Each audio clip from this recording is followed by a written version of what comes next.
Il Giro di Sicilia, gara ciclistica internazionale per professionisti, approderà anche quest'anno ad Agrigento. A comunicarlo l'assessore alla cultura Costantino Ciulla del comune di Agrigento. Anche quest'anno, per il secondo anno consecutivo, l'importante manifestazione promossa dall'assessorato del turismo, dello sport e dello spettacolo della regione siciliana è organizzata in collaborazione con RCS Sport, vedrà la nostra città protagonista.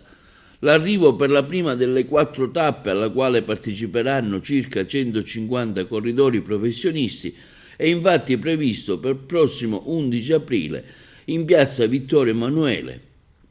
Un'altra grande occasione per promuovere la nostra città, in considerazione del fatto che tanti turisti appassionati, come ogni anno, seguiranno la grande manifestazione sportiva, ma anche un'importante opportunità di promozione, in quanto la manifestazione ha certamente un'imponente copertura mediatica a carattere locale, nazionale, ma anche internazionale.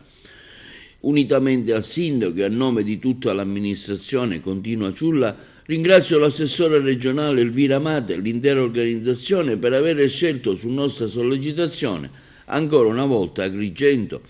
segno che l'importante e costante azione politica e di attenzione intrapresa verso il nostro territorio richiama sempre più anche quei grandi eventi che fanno da cornice alle bellezze e potenzialità che la nostra città esprime e che sono motore per lo sviluppo turistico, culturale, sociale ed economico.